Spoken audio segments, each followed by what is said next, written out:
After the fall of President Bashar al-Assad in December 2024, Syria underwent drastic changes that culminated in direct confrontations with Israel. Assad's government, which had lasted for decades, was overthrown by an offensive led by the rebel group Hayat Tahrir al-Sham, a former al-Qaeda affiliate. The group managed to seize Damascus and take control of the country, forcing Assad to flee to Russia. Despite its attempts to distance itself from al-Qaeda, HTS is still classified as a terrorist organization by several countries, creating an atmosphere of instability and uncertainty in the region. Today we will discuss the recent events that have heightened tensions between Israel and Syria. Welcome to War in Geopolitics Daily. Here we analyze the main events related to conflicts and geopolitics daily. Make sure to subscribe to the channel and share with your friends so you don't miss upcoming videos.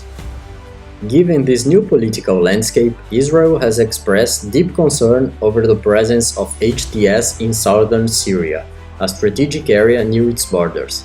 Israeli Prime Minister Benjamin Netanyahu stated that he would not tolerate the group's presence and demanded a complete demilitarization of the region.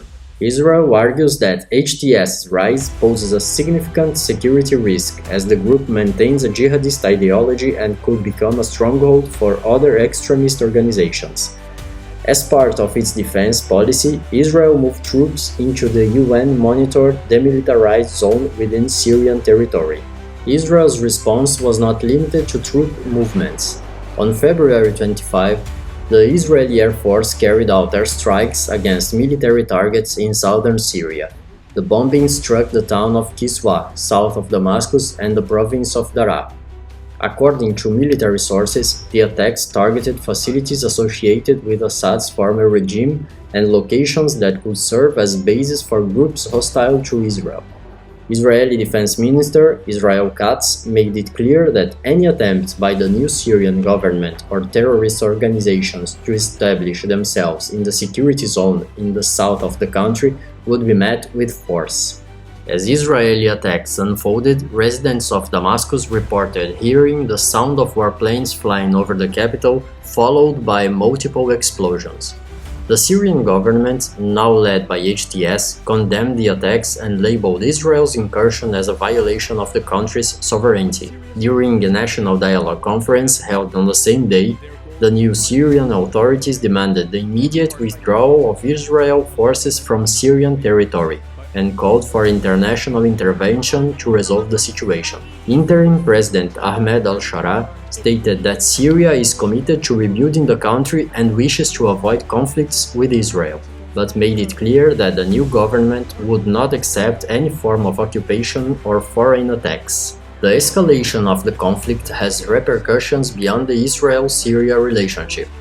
The international community is closely watching developments, as the rise of an HTS-led government raises concerns among Western powers.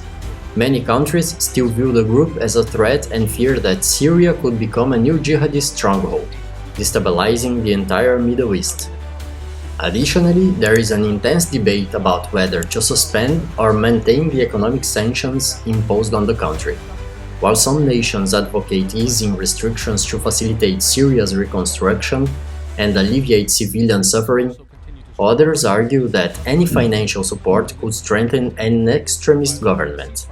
Another factor complicating the situation is the stance of Iran and Hezbollah, historical allies of Assad's regime, which had a military presence in Syria.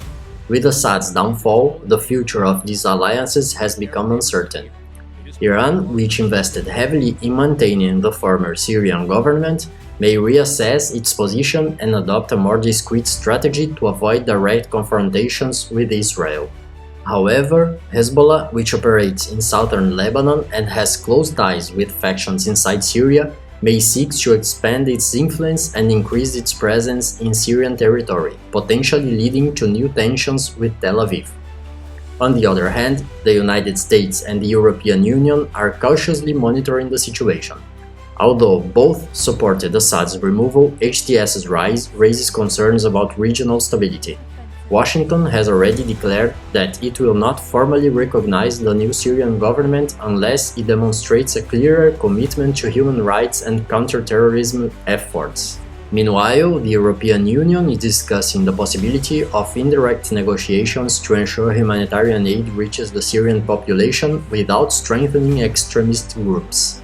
As global powers debate the next steps, the Syrian population continues to suffer from war and instability. Thousands of people who had returned to their homes after years of displacement now fear new uncertainties. The fear of renewed conflict and airstrikes prevents life from returning to normal. Many Syrians wonder whether the new government will be capable of ensuring security and rebuilding a country devastated by over a decade of civil war. Syria's future remains uncertain. What is clear is that the recent escalation of the conflict between Israel and the new Syrian government could mark the beginning of a new phase of instability in the region. Israel's military actions show that Tel Aviv will not accept HTS's presence on its border, while Syria's response indicates that the new government will not back down easily.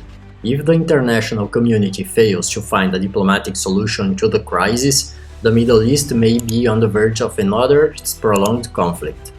For more updates on this and other international issues, don't forget to subscribe to our channel and turn on notifications.